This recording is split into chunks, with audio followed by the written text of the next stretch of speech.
Hello, my dear student. Welcome to Exam Fancy. So, 2PSI के मूल web series में हम लोग देखते हैं आगे। कल हम लोगों ने एकांत परिरोध की बात की। क्या? एकांत परिरोध की बात की। एकांत परिरोध क्या होता है? एकांत परिरोध मतलब जब किसी को दंड दिया जाता है तो उसको कुछ समय के लिए अकेला किसी जेल में रखा जा सकता है। क्या? अकेला किसी जेल में रखा जा सकता है। अगर उस व्यक्ति को 6 माह की सजा हुई है तो 1 मास का उसे एकांत परिरोध में रखा जा सकता है। अगर 6 माह से अधिक तथा 1 वर्ष से अधिक का सजा मिला है तो उसे 2 मास के लिए रखा जा सकता है। और अगर 1 वर्ष से क्या है, 1 वर्ष से अधिक है, अगर 6 मास और 1 वर्ष के बीच है तो 2 मास। अगर 1 वर्ष से अधिक दंड दिया गया है तो 3 मास, यानी कि 3 मास से अधिक एकांत परिरोध नहीं किया जा सकता। ठीक है, ये क्वेश्चन पूछा गया है कि कितने माह तक किया जा सकता है, तो 3 माह से अधिक नहीं किया जा सकता। अब धारा 74 क्या कहता है? धारा 74 कहता है कि एक बार में, यानी एकांत परिरोध एक बार में 14 दिन से अधिक नहीं हो सकता। क्या? एक बार में 14 दिन से अधिक नहीं हो सकता। यानी कि अगर किसी व्यक्ति को 3 माह का एकांत परिरोध है तो उसे क्या करना पड़ेगा? 14 दिन के अंतर में रखना पड़ेगा। क्या? 14 दिन के अंतर में रखना पड़ेगा। ठीक है, ठीक है। अब उसका अपवाद क्या है? अगर एकांत परिरोध 3 माह से अधिक है, क्या 3 माह तक है, 3 माह से अधिक हो ही नहीं सकता। ठीक है, तो संपूर्ण मास में, क्या संपूर्ण मास में एक साथ 7 दिन से अधिक नहीं हो सकता। ठीक है, पहला क्या है? 74 में क्या कहा गया कि एक बार में 14 दिन से अधिक एकांत परिरोध नहीं हो सकता। लेकिन अगर 3 मास का एकांत परिरोध किया गया है तो उसे 1 माह में 7 दिन ही केवल एकांत परिरोध में रखा जाएगा। ठीक है, अगला देखते हैं। सामान्य आशय धारा 34 में है। हम लोगों ने इस पर डिस्कस किया था कि आशय का अर्थ क्या होता है। क्या आशय का अर्थ क्या होता है? ठीक है, आशय का अर्थ क्या होता है कि जब कोई व्यक्ति अपराध करता है तो उस समय अपराध करते समय उसका क्या इच्छा रहती है, उसी को आशय बोला जाता है। ठीक है, तो धारा 34 में। अब उसी से संबंधित समान उद्देश्य भी आया है, तो इसको आप केवल याद रखिए। समान उद्देश्य किस धारा में है? 149 में समान उद्देश्य के बारे में। ठीक है, अब क्वेश्चन यहां पर है कि किस धारा में क्या सामान्य आशय है? तो 34 में। ठीक है, क्या किस धारा में? सामान्य आशय 34 में। और सामान्य आशय और समान उद्देश्य में जो अंतर है, क्या जो अंतर है उसे नानक चंद बनाम पंजाब राज्य में क्या किया गया है, बताया गया। ठीक है, छतरपाल बनाम राजस्थान राज्य मामला में भी 34 और 149 में जो अंतर है उसको बताया गया है।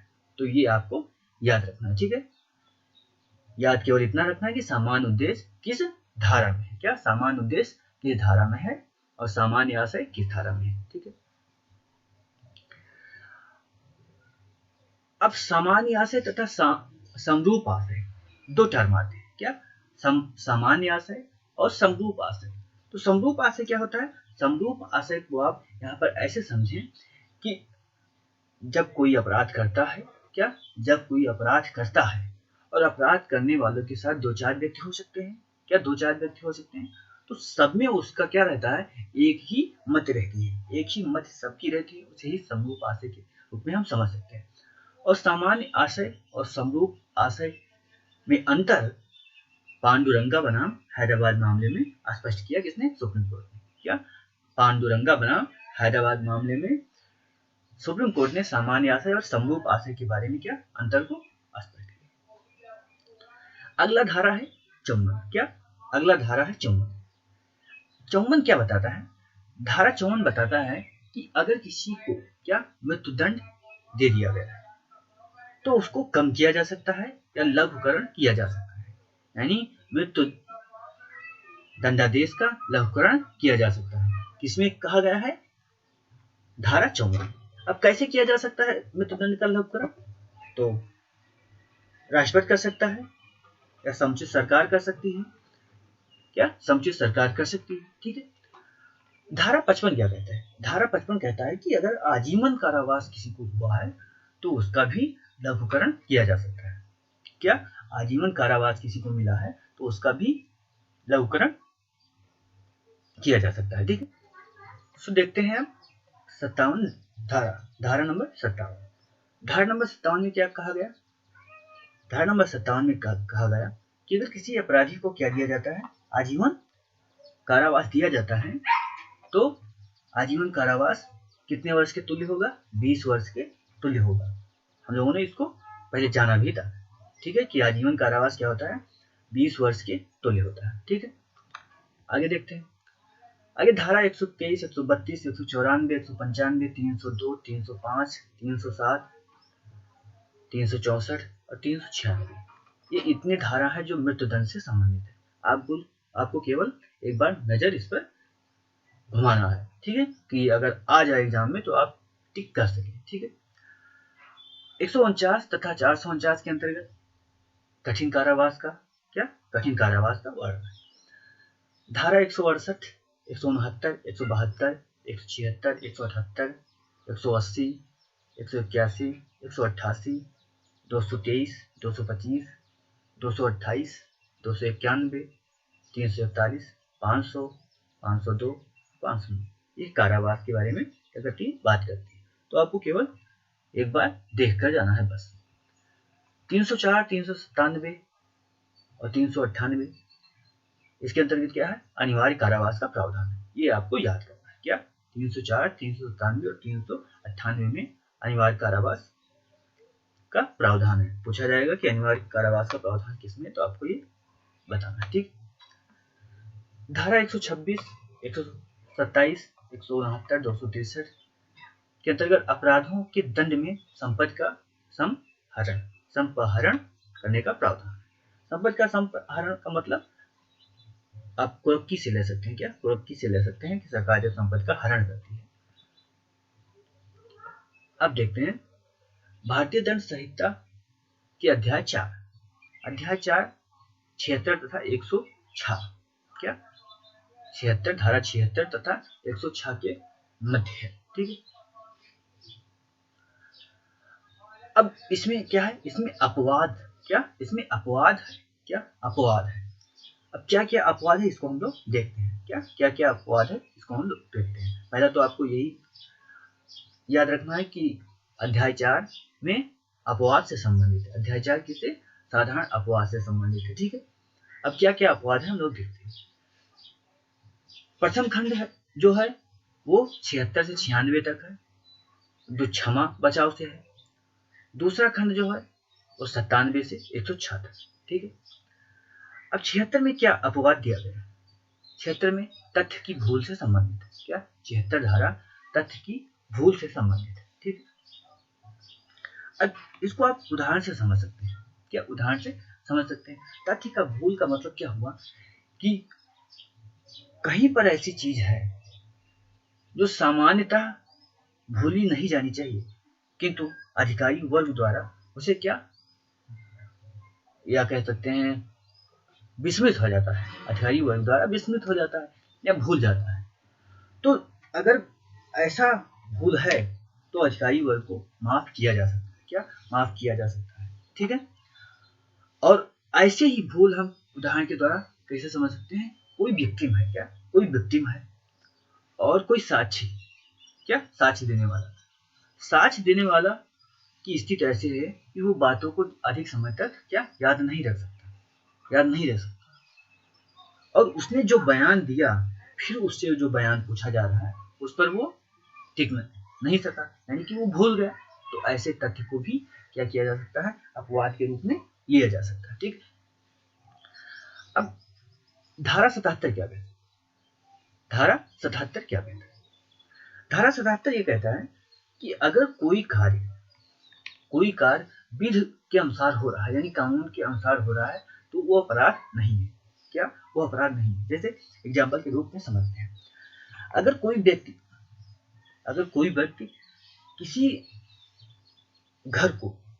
किसी के घर को क्या करता है, गिरा देता है, किसी के घर को गिरा देता है बुलडोजर मंगा के, तो वो तो अपराध माना जाएगा। किंतु अगर सरकार के अधिकारी या सरकार के महकमे ऐसा काम करते हैं कानून के अनुसार, तो वो अपराध नहीं माना जाएगा। जैसे अतीक अहमद का इस समय घर गिराया जा रहा है, तो अगर कोई दूसरा गिराता तो वो अपराध होता, लेकिन सरकार कर रही है या सरकार के जितने भी क्या है कर्मचारी हैं वो विधि के अनुसार कर रहे हैं, तो वो अपराध नहीं है। क्या, वो अपराध नहीं। ठीक है। अगला 79, धारा 79 में क्या है, विधि के भूल से संबंधित है। क्या, विधि के भूल से संबंधित है। ठीक है। अब तथ्य और विधि दोनों अलग अलग होते हैं। क्या, तथ्य और विधि दोनों अलग अलग होते हैं।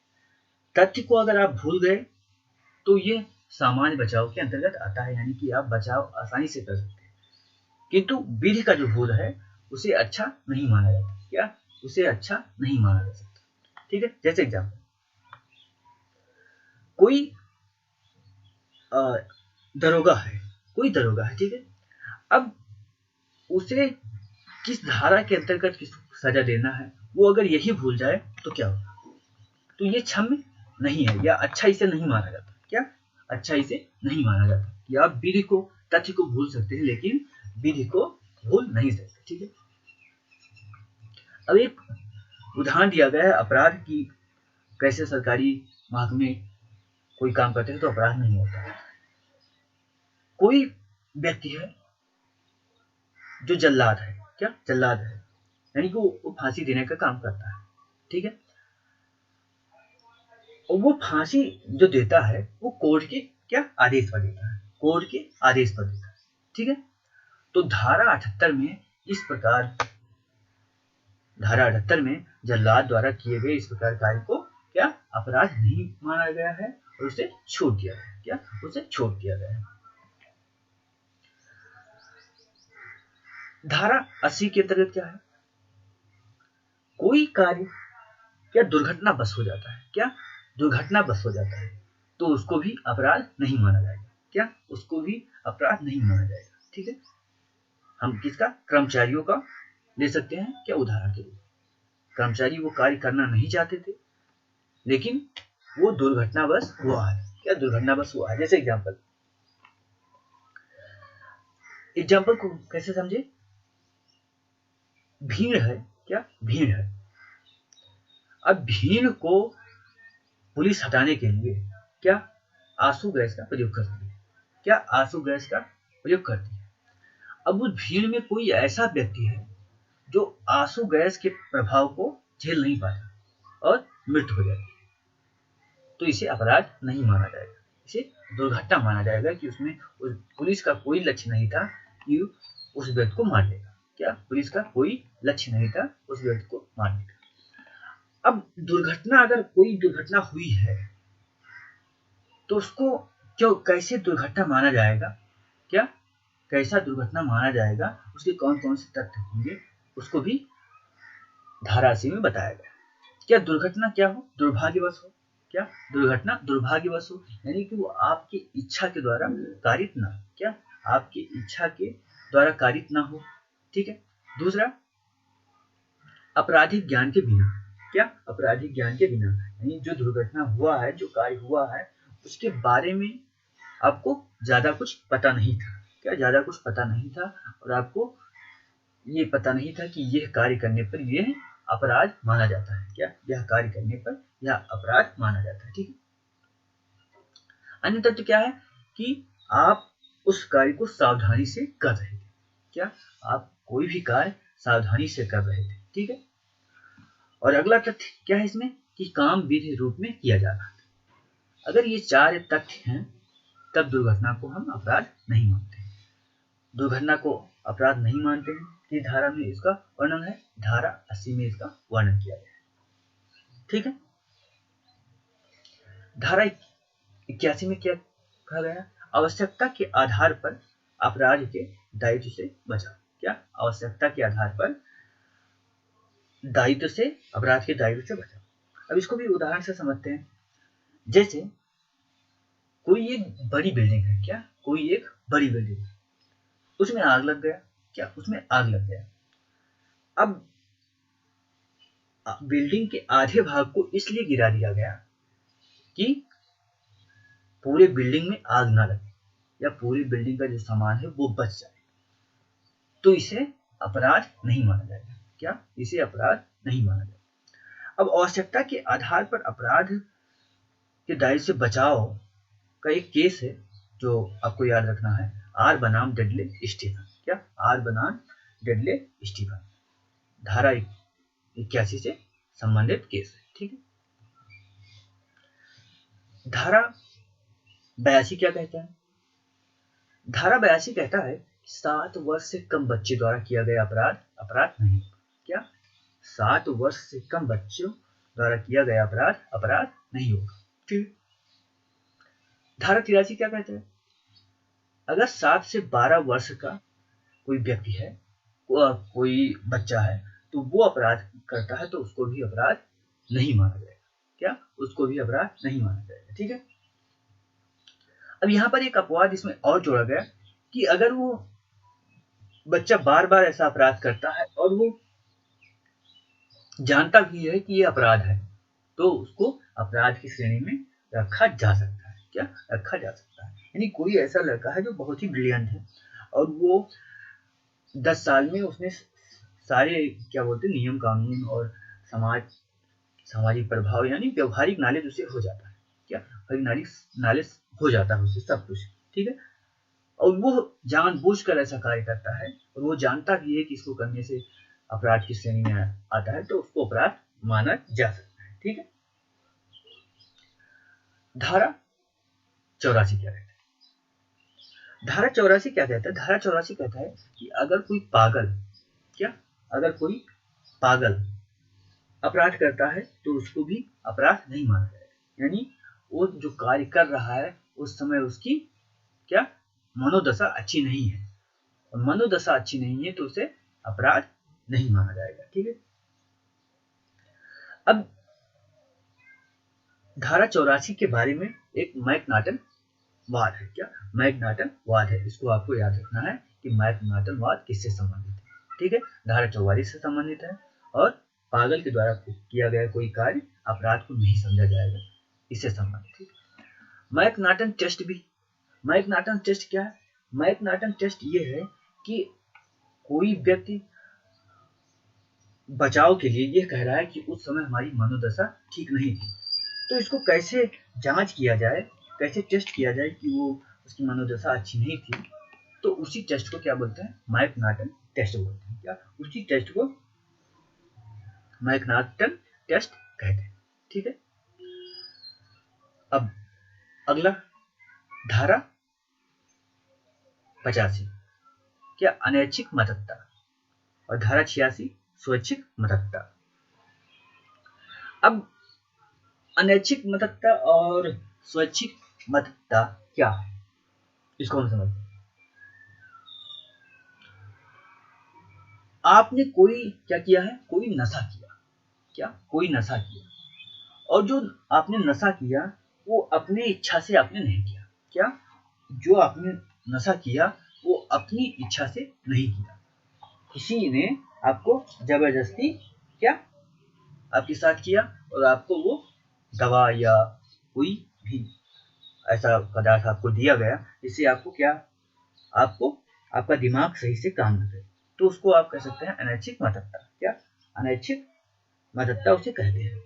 स्वैच्छिक मतदाता मतलब आपने जानबूझकर खुद ऐसा पदार्थ लिया है जो आपकी मनोदशा को खराब कर दे। क्या? जो आपकी मनोदशा को खराब कर दे। ठीक है।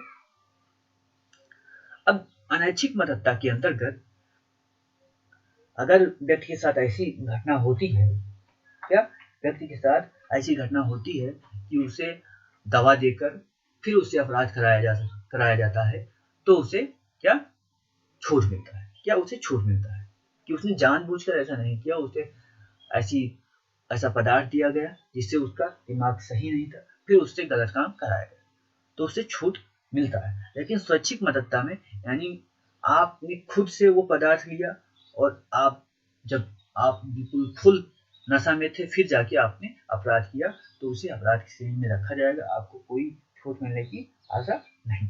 ठीक है। अगला धारा 87। 87 धारा क्या कहता है? 87 धारा कहता है कि सम्मतिपूर्ण कार्य करने, क्या सम्मतिपूर्ण कार्य करने पर प्रतिरक्षा का आधार माना जाता है। अब प्रतिरक्षा क्या होता है? प्रतिरक्षा मतलब होता है सेफ गार्ड। क्या? सेफ गार्ड, यानी कैसे किसी चीज को सुरक्षित रखा जाए। अब कैसे सुरक्षित रखने का मतलब यहाँ है कि खुद को सुरक्षित, आप क्या आप खुद को सुरक्षित रख रहे हैं किससे? वायरस से। क्या? वायरस से, तो उसे भी प्रतिरक्षा बोला जाए, प्रतिरक्षा बोला जाएगा। आप खुद को सुरक्षित कर रहे हैं एक्सीडेंट ना होने से, तो उसे भी प्रतिरक्षा बोला जाएगा। प्रतिरक्षा का मतलब क्या है? सिक्योरिटी। ठीक है, क्या है? सिक्योरिटी। ठीक। अब यहाँ पर धारा 87 क्या बता रहा है?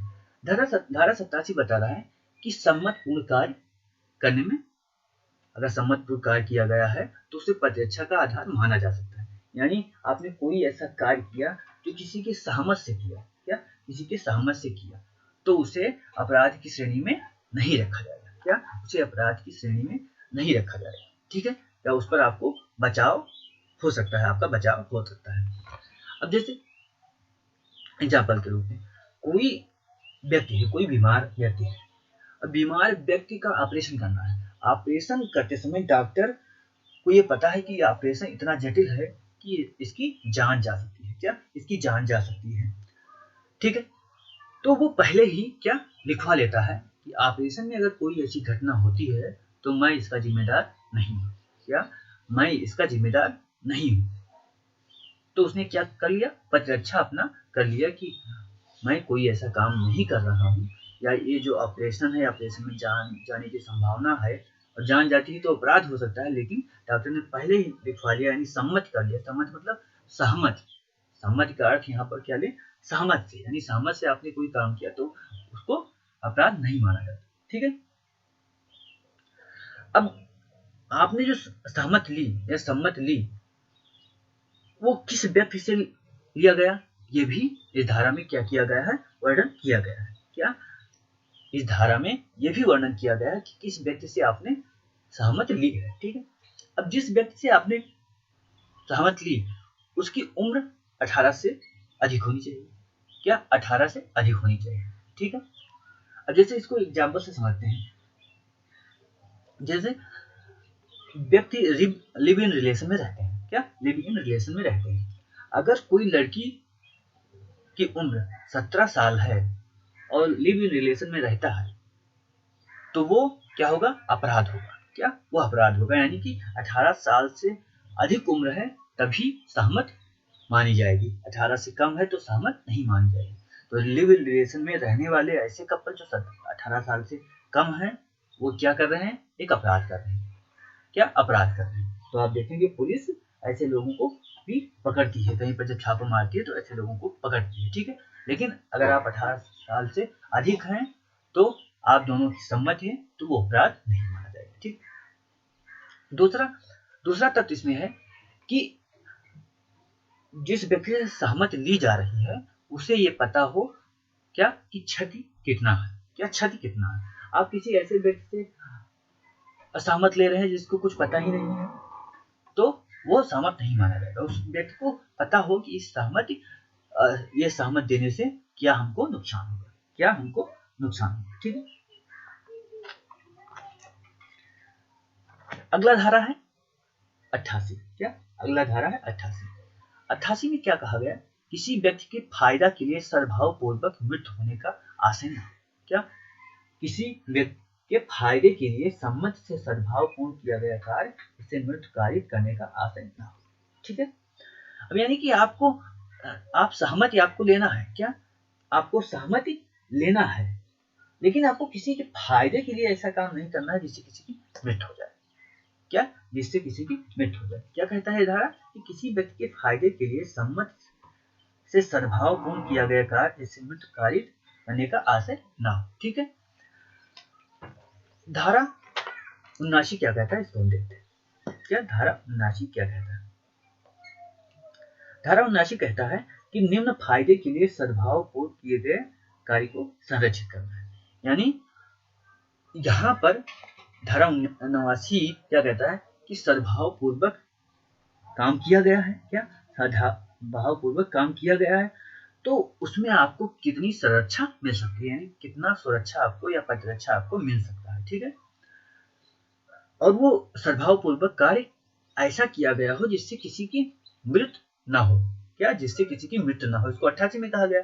और 89 में क्या कहा गया, इसको हम देखते हैं। क्या देखते हैं, पहला, आप अगर ऐसा काम सद्भाव पूर्वक कर रहे हैं तो उसके लिए आपको क्या प्रतिरक्षा मिलती है, लेकिन क्या क्या उसके तत्व हैं उसको आपको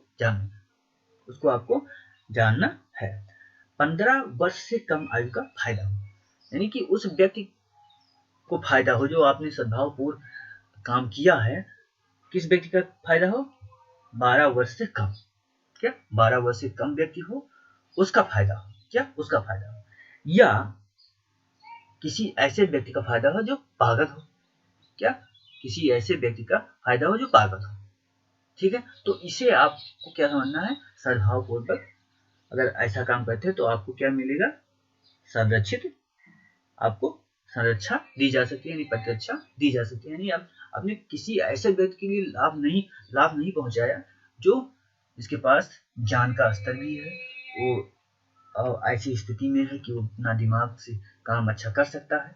ठीक है, अब इसको एक उदाहरण से समझा जा सकता है। जैसे हमें सद्भाव पूर्वक कोई काम करना है, ठीक है, अब सद्भाव पूर्वक काम करना है इसलिए हमें क्या प्रतिरक्षा मिल जाता है।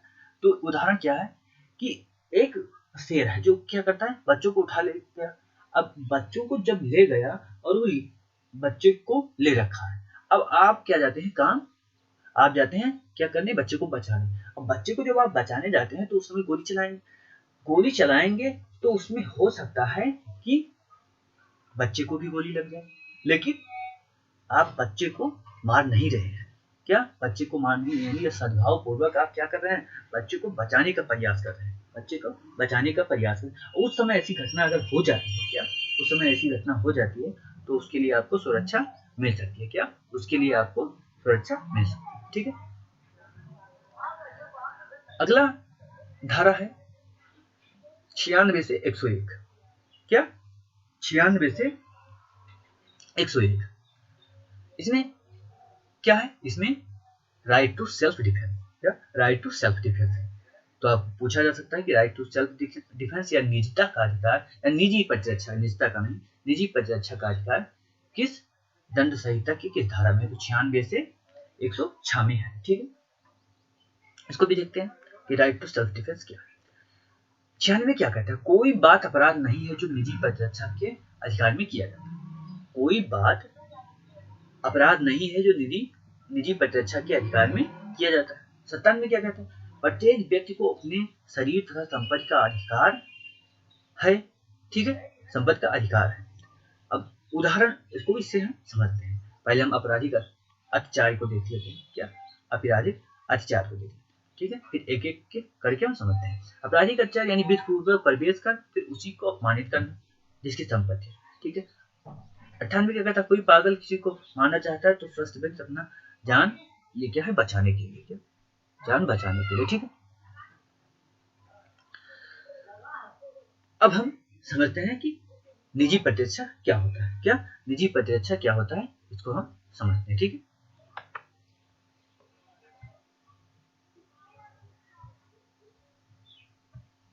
ठीक है, क्या समझते हैं, निजी प्रतिरक्षा क्या होता है। ठीक है, निजी प्रतिरक्षा का मतलब कभी ऐसी स्थिति आती है, क्या, कभी ऐसी स्थिति आती है कि आपके जान पर बन जाए। क्या, आपके जान पर बन जाए, यानी कि क्या, उसमें आपकी जान भी जा सकती है। उस समय आप कोई भी काम कर सकते हैं। क्या, उस समय अपनी जान बचाने के लिए कोई भी प्रतिरक्षा की जा सकती है। ठीक है, उस समय आप अपनी जान बचाने के लिए कोई भी काम कर सकते हैं और आपको क्या मिलेगा, सुरक्षा आपको मिलेगा, अपराध नहीं माना जाएगा। क्या, अपराध नहीं माना जाएगा। इसको किसमें कहा गया, 96 में कहा गया। किसमें कहा गया, 96 में ये कहा गया कि अगर आपने क्या करते हैं, जान बचाने के लिए कोई कार्य करते हैं तो उसे अपराध की श्रेणी में नहीं रखा जाएगा। ठीक है, अब 97 में क्या कहा गया कि 97 में शरीर और संपत्ति दोनों को जोड़ा गया। यानी आप अपने शरीर को बचाने के लिए क्या कोई ऐसा काम करते हैं जो अपराध की श्रेणी में आता है तो उसको अपराध नहीं माना जाएगा, और उसके साथ साथ संपत्ति को बचाने में भी अगर ऐसा काम करते हैं तो उसे अपराध नहीं माना जाएगा। ठीक है, अब संपत्ति को कैसे बचाना है इसको हम एक उदाहरण से समझते हैं। क्या उदाहरण से समझते हैं, कोई आपका घर है, क्या आपका घर है, अब रात में आ गए क्या चोर, रात में चोर आ गए, लुटेरे आ गए, डाकू आ गए आपके घर को लूटने के लिए।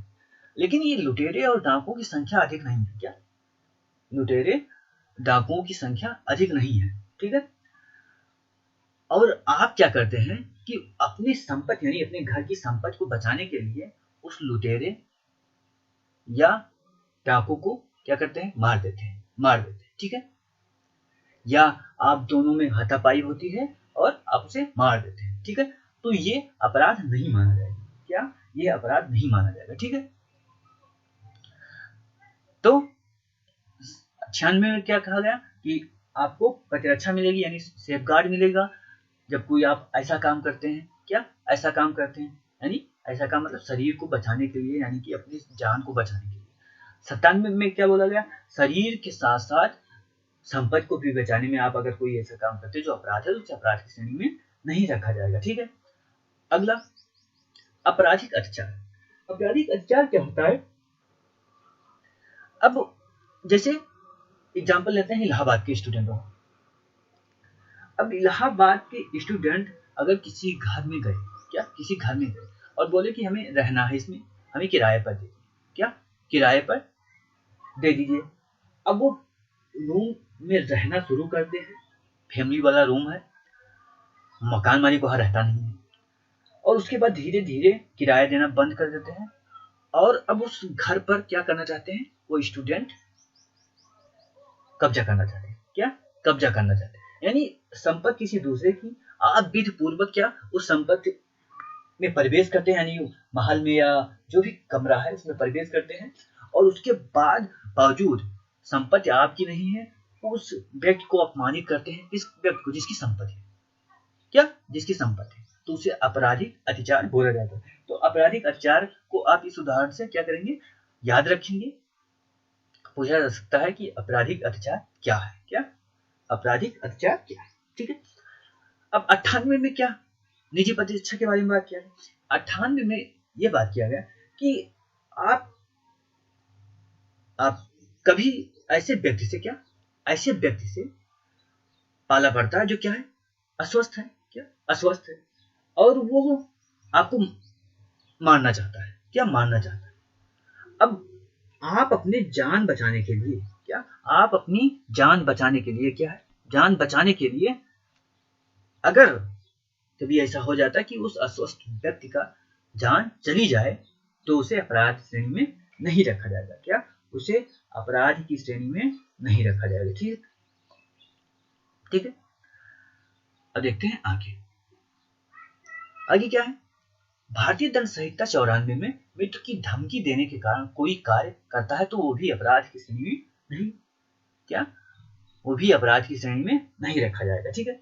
अब इसको भी उदाहरण से समझते हैं। जैसे कोई ऐसा लड़का है जिसके माता पिता को, सिस्टर को क्या किसी ने क्या कर लिया, किडनैप कर लिया, और फिर उसे क्या मिलता है, धमकी मिलती है कि अगर आप ये कार्य नहीं करेंगे तो मैं आपके जो माता पिता हैं, सिस्टर हैं, उनको क्या कर देंगे, खत्म कर देंगे। तो अब इस जो समस्या है इसके कारण वो अपराध करता है, कि इसके कारण अपराध करता है। वो खुद से अपराध नहीं करना चाहता लेकिन धमकी उसे मिल रही है इसलिए वो अपराध करता है, या उसे ऐसी धमकी मिल रही है कि आपको जान से मार दिया जाएगा इसलिए अपराध करता है, तो उसे अपराध नहीं माना जाएगा, क्या उसे अपराध नहीं माना जाएगा। लेकिन ये सब जो भी हम लोग बात कर रहे हैं ये आपको सिद्ध करना पड़ेगा कोर्ट में, क्या आपको कोर्ट में सिद्ध करना पड़ेगा, ठीक। अगला 95 धारा 95 तुच्छ अपहानि कार्य करने के कारण अपराध नहीं होगा। अब तुच्छ अपहानि क्या है इसको देखते हैं, क्या तुच्छ अपहानि क्या है इसको हम क्या करते हैं देखते हैं, ठीक है। जैसे गांव का उदाहरण लेते हैं, क्या गांव का उदाहरण लेते हैं। गांव में सामान्यतः कुछ ऐसे मामले होते हैं जिसको क्या किया जाता है, इग्नोर किया जाता है। क्या क्या किया जाता है, इग्नोर किया जाता है। अब जो ऐसे मामले हैं जो कह सकते हैं समाज में ऐसी मान्य धारणा है कि ये सब मामला क्या इग्नोर करने वाला है, ठीक है, इग्नोर करने वाला है, कोई इसकी शिकायत पुलिस में नहीं करता है। क्या कोई इसकी शिकायत पुलिस में नहीं करता है, तो इसे ही क्या हम लोग बोलेंगे, तुच्छ अपहान। तो तुच्छ अपहान या अपराध नहीं होता। क्या तुच्छ अपहान अपराध नहीं होता, ठीक है। इसको आप उदाहरण से समझ भी सकते हैं। क्या उदाहरण से समझ भी सकते हैं कि अगर दो पड़ोसी हैं, एक पड़ोसी क्या करता है, हर समय अपने घर का कूड़ा उठा के दूसरे के पड़ोसी के द्वार पर फेंक देता है। क्या दूसरे के पड़ोसी के द्वार पर फेंक देता है, तो ये अपराध तो नहीं है ना, ये अपराध नहीं है, ठीक है, क्योंकि वो बहुत ही सामान्य बातें हैं, ठीक है, और सामान्य बातें हैं, ठीक है, तो इसको तुच्छ अपहान कहा जाता है, ठीक है। अब अगला धारा है 100। क्या अगला धारा है 100, ठीक है। 100 धारा क्या कहता है, उन परिस्थितियों का वर्णन करता है जिसमें पीड़ित या अन्य व्यक्ति हमलावर की मृत्यु कार्य कर सकता है। धारा क्या कहता है, धारा 100 ये कहता है ऐसी परिस्थिति है, क्या ऐसी परिस्थिति है जब आप किसी दूसरे व्यक्ति का क्या कर सकते हैं, मृत्यु यानी कि उसे मार सकते हैं। क्या उसे मार सकते हैं। अब क्या क्या परिस्थिति है, इसका हम लोग क्या करेंगे, अगले वीडियो में अध्ययन करेंगे। क्या क्या परिस्थिति है जब आप किसी दूसरे की हत्या कर सकते हैं, वो अपराध नहीं होगा, तो इसको हम क्या देखेंगे, अगले वीडियो में देखेंगे। तो हैव ए नाइस डे।